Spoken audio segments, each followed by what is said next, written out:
Bonjour les runners, bonjour les sportifs, bonjour au petit monde de la course à pied, c'est Seb et je vous retrouve aujourd'hui pour l'épisode 160 du podcast À côté de mes pompes. C'est la capsule L'œil du coach avec Bruno Heuby aux manettes. On va vous parler aujourd'hui d'un élément fondamental en course à pied. Non, ce n'est pas les jambes, il s'agit des bras. Comment bien les utiliser ? Quel est leur rôle et comment on peut améliorer sa foulée avec une bonne utilisation de ses membres supérieurs. Alors je vous laisse en compagnie de Bruno Heuby, c'est la capsule L'œil du coach consacrée au travail des bras en course à pied. C'est le nouvel épisode du podcast À côté de mes pompes. Bonne écoute à vous. Bonjour Bruno, c'est toujours un plaisir de te retrouver pour ces petites capsules L'œil du coach avec une question aujourd'hui. Quelle est l'utilité des bras en course à pied ? On parle souvent des jambes, mais très peu du haut du corps. Je te laisse nous en dire plus. Salut Sébastien, ravi de vous retrouver. Oui, c'est vrai que on parle beaucoup des jambes en course à pied. On pense au bas du corps, mais on oublie le haut du corps et c'est quelque chose qu'il ne faut surtout pas négliger. Donc les bras en course à pied, ça sert à plein de choses en fait. Mine de rien, on s'en rend pas compte, mais ça a une fonction importante. Alors déjà, je dirais, avant que ce soit une fonction qui va aider à courir plus vite, il faut que ça soit quelque chose qui ne desserve pas. Et on voit souvent des gens qui ont des postures un peu bizarres. Alors, on pourrait, quand on connaît quelqu'un, hein, je sais pas si tu as déjà remarqué, on le voit arriver au loin et on le reconnaît. On reconnaît sa foulée, on reconnaît sa façon de se... Moi, je cours le long de la voie verte à Reims et je reconnais parfois certaines personnes par leur gestuelle. Ça, c'est quelque chose qu'on a en nous. Hein, ça fait partie de notre ADN. Donc, il faut pas non plus se mentir.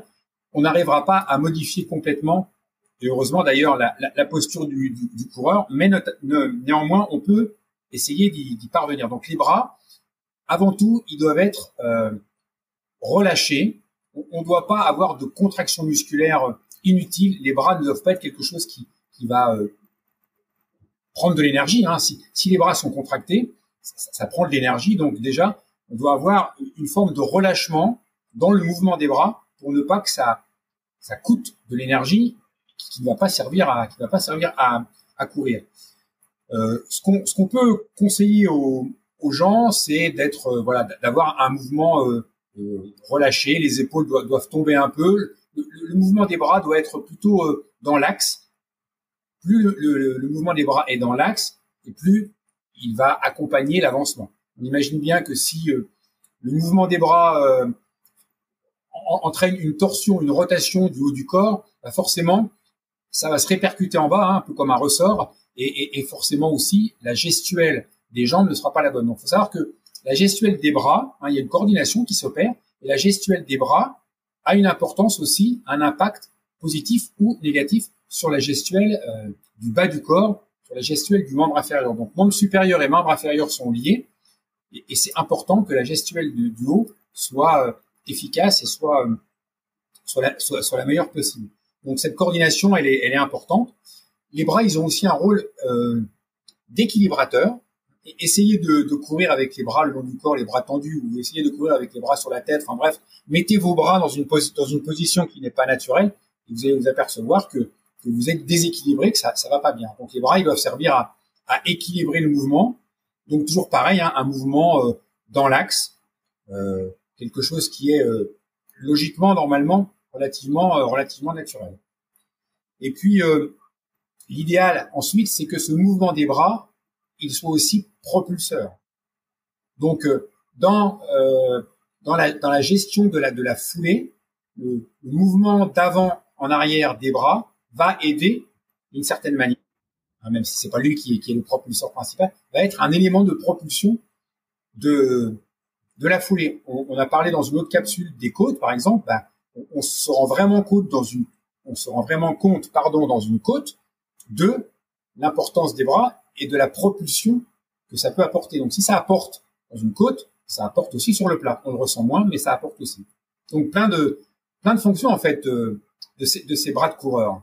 Pour le démontrer et le mettre en pratique, tu l'as dit, hein, on peut faire l'expérimentation de courir les bras au-dessus de la tête, d'avoir les mains dans le dos ou les bras ballants. On s'apercevra tout de suite que ce n'est pas du tout naturel. C'est ça, on va s'apercevoir que c'est déséquilibrateur, donc les bras ont un rôle d'équilibrateur.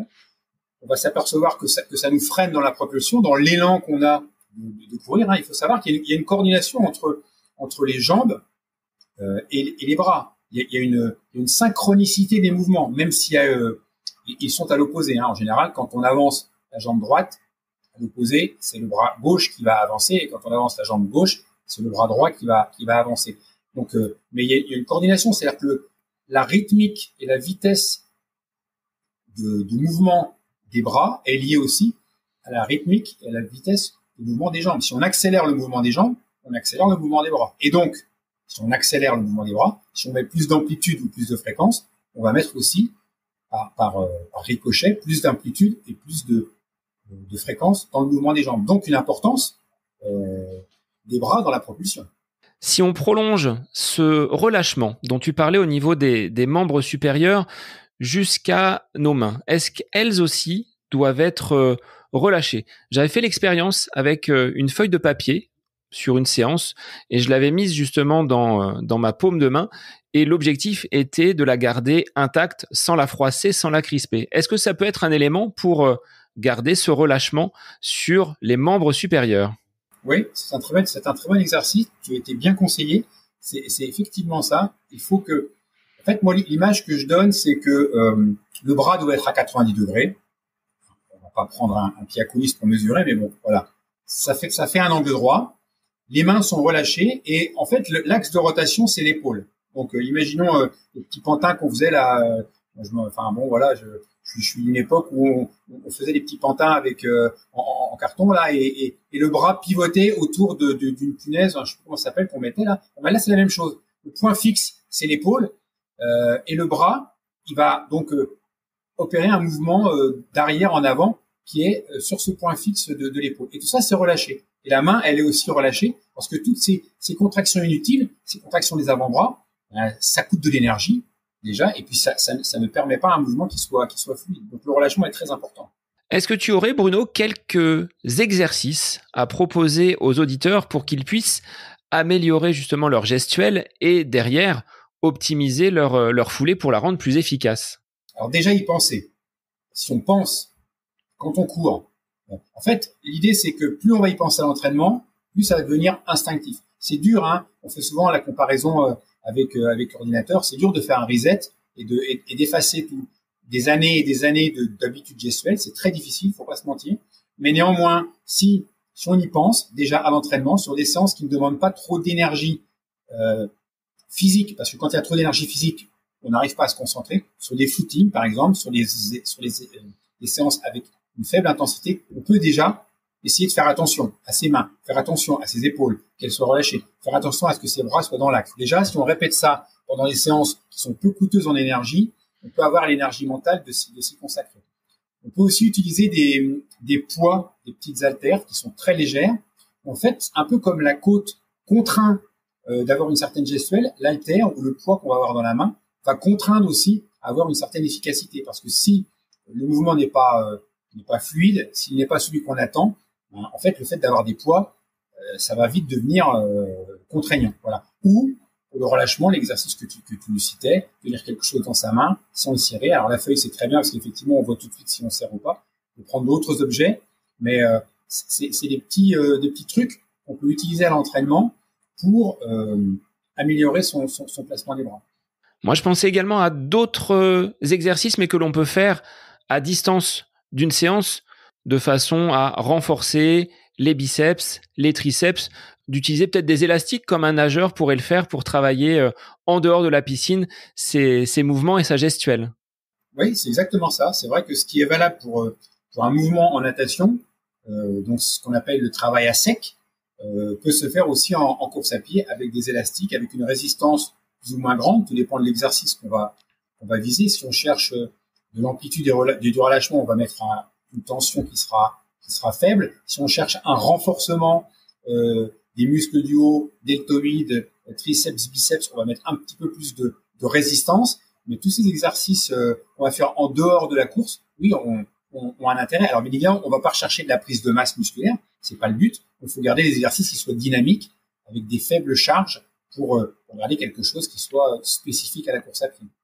Et naturellement, en augmentant la cadence et ce mouvement des bras, plus il sera rapide, est-ce que les jambes vont suivre également ce même mouvement d'accélération? Oui, et ça se fait, ça se fait assez naturellement.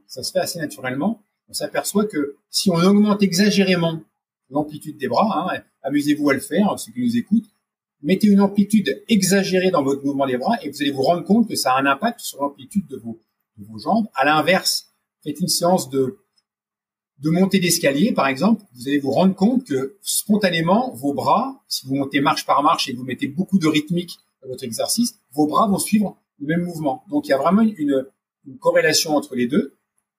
Et donc, on peut aussi se servir de ce mouvement de bras pour influencer, d'une certaine manière, la gestuelle et la rythmique des jambes, la fréquence de la foulée. Eh bien, merci Bruno pour ces conseils précis sur l'utilisation des bras. C'est aussi important en course à pied. Il n'y a pas que les jambes qui travaillent. Exactement. À très vite Bruno pour de nouvelles capsules.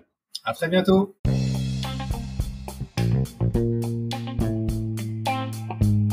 Cette capsule L'œil du coach avec Bruno Heuby est désormais terminée. Merci à vous pour votre écoute, mais aussi pour vos retours sur ce format d'épisode un petit peu plus court.